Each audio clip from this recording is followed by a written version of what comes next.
Welcome again to this video, to this channel. If you are new here, I welcome you here. You found this video for a reason, and today we are going to do Virgo ascendant's prediction for the year 2025. So let's straight dive in. Okay, so Virgo ascendant, what I see is that you're going to get a lot of people who are single, who are still single, or who are thinking to get committed.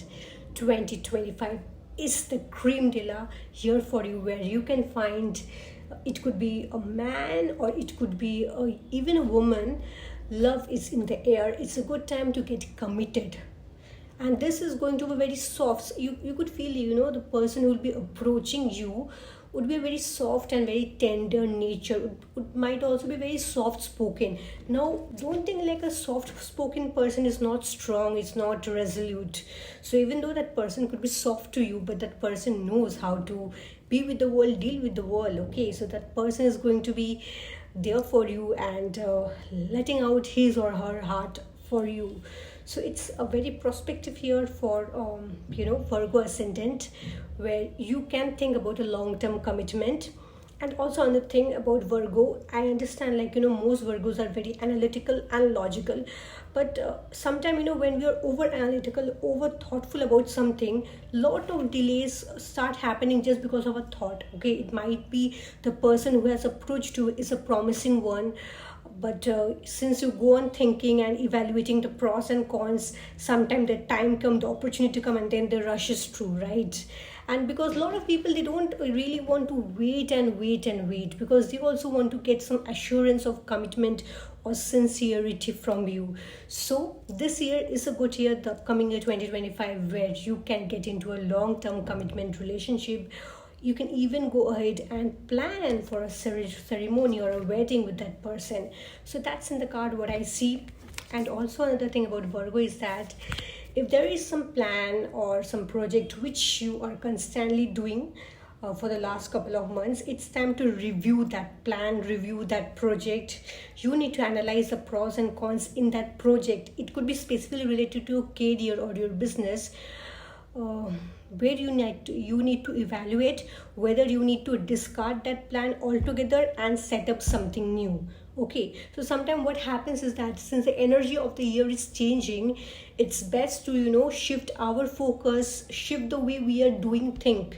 Okay, so do your evaluations. I know Virgos are very good at it, and take proper actions based on that. Okay, so this is specifically for business and for your career. Okay, if something was not working and you are facing a lot of delays, a lot of hurdles, time to reevaluate, and if possible completely discard that and start something new.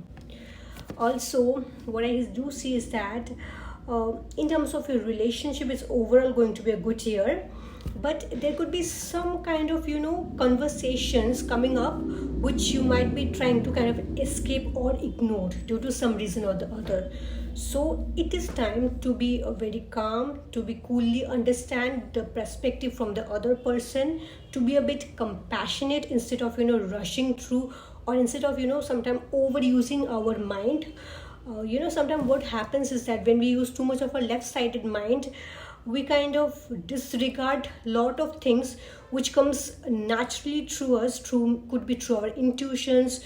When we use we use our left and right brain in a simultaneous way, we derive at a particular solutions in terms of your home or in terms of your relationship more quickly, and that could be more promising also in long run, right?